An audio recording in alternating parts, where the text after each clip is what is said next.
to you because you've had a series of fascinating columns and articles now at the New York Times about the meme wars. And this, for folks who don't know, is the new thing that's going to be really driving a lot of narratives and conversation and voter suppression efforts to some extent in this upcoming election. For folks who don't know, explain to them what a meme is. Sure. A meme is essentially just a short piece of content, aimed at communicating a simple message. So it can be a short video. It's often a short piece of text and an image, almost like a political cartoon. And how is it weaponized to achieve a political end? And what are those political ends that we've seen in recent months? Well, memes use humor to introduce new ideas, and often these ideas can be very insidious and problematic. Memes in 2016 were used throughout Facebook and Instagram to spread misinformation. So, basically Russian interference.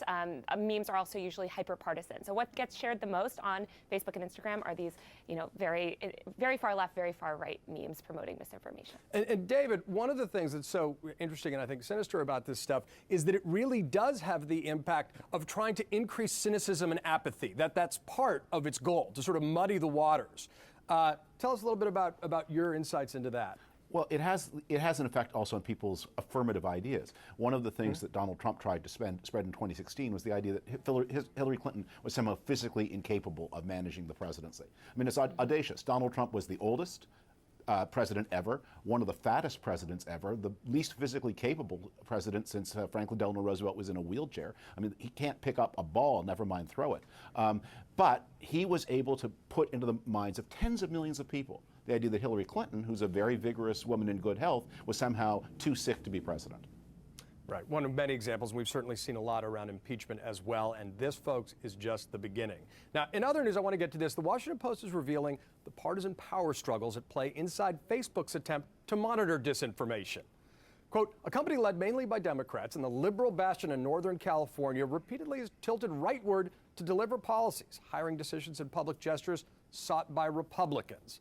So this is a fascinating story. I want to go, Taylor, to you on this because it shows the debate inside. They've confronted fake news, but made decisions at critical moments not to try to take it offline for fear of alienating conservatives and appearing biased, even though what they're trying to remove is biased disinformation. Yeah, they're in this really tricky situation and essentially walking a tightrope because they don't want to alienate the president and Congress and people that could potentially, regulate them. But then at the same time, by, leaning too far that way, you have people like Elizabeth Warren calling people, calling for Facebook to be broken up and things like that. So they're just trying to not anger each side, and they've ended up angering everyone.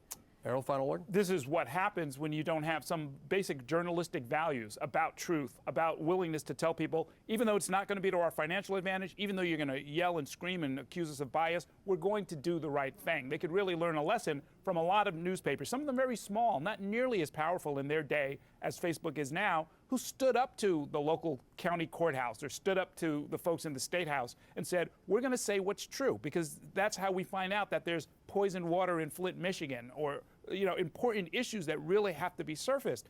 It's not a profile in courage, and the fact that they get richer by avoiding these tough questions is something that we should really sort of push to the forefront. It's very convenient to sit in a nice conference room and say, oh, we don't want to be seen as biased, and by the way, our stock will go up if we make this decision. Do the right thing. What a concept. All right, Errol Lewis, Taylor Lorenz, and David Frum, thank you very much for joining us.